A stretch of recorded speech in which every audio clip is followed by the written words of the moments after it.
বাংলাদেশে গতানুগতিক রাজনীতি এখন আর চলবে না বলে মন্তব্য করেছেন বিএনপির স্থায়ী কমিটির সদস্য আমির খসরু মাহমুদ চৌধুরী।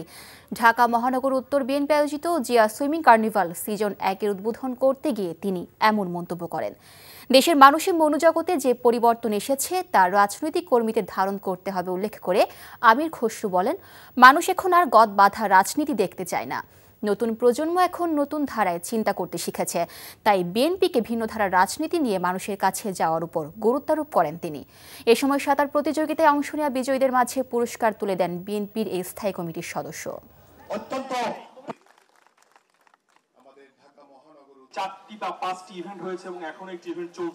রাজনীতিতে এখন ভিশন থাকতে হবে, দূরদৃষ্টি থাকতে হবে। ওই গদ বাঁধা রাজনীতি দিয়ে এখন আর চলবে না।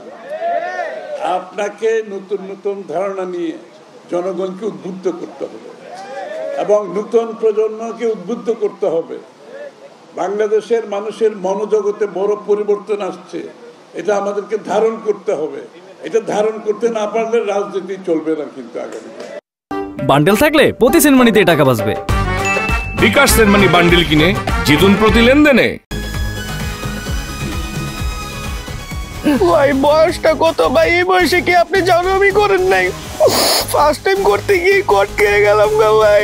জাউরামি করার সময় মনে থাকে না তোমার যে জাউরামি করতে যাইতাছি নাকি কট খেতে যাইতাছি? হাই হাই ভাই, আপনি কি একটা কথা বলছেন ভাই? আমার জীবনের একটা বিশাল লার্নিং ভাই, এটা উপদেশ হিসেবে নিলাম ভাই। তাই চাইরা দেন আমরা জায়গা দিলে। শোনো ভাইয়া, তোমার একটা কথা কই, সব কার্ডই তোমার এনজয়ের জায়গা লয়ে যাবো না, কিছু কিছু কার্ড এমন মাইন্ডটা চিপা লয়ে যাবো। আরে আরে টের পাইতাছি ভাই, কি হইলো আমার লোকে? এই কি পেলাম আমাকে দুইটা মোবাইল, আর মোবাইলে কত টাকা? ৬,০০০। এদিকে পুষবো রামগো? না ভাই পুষবো না। এই ফোন বেচলে ১০, এটা বেচলে ১০, ২০, আর ফোনের ভিতরে আপনার ৬,০০০ পাইছি, মোট ২৬,০০০ ভাই। ২৬,০০০ হইব না ভাই। কি করা যায় কদি ভাই? গাড়াই দেইরা গায়ে হারাইলে বাপ মা আসবো, বাপ মা আসলে ধরুন মনে করুন আর ১০-১৫,০০০ হইলে আর কি পুষবো আপনার। ভালো আইডিয়া দিছিস রে। কি কর? ভালো আইডিয়া না ভাই, বাইতে বন্ধন যাবো না কোনো ভাবে ভাই, বাইতে বনি দাম যেত না ভাই। ফোন দিলে মাইরেই লেবো, এনো মাইরে লাইছেন বুঝতাছি না কি করব। ফোন তোরা বসছিস কি বিপদে?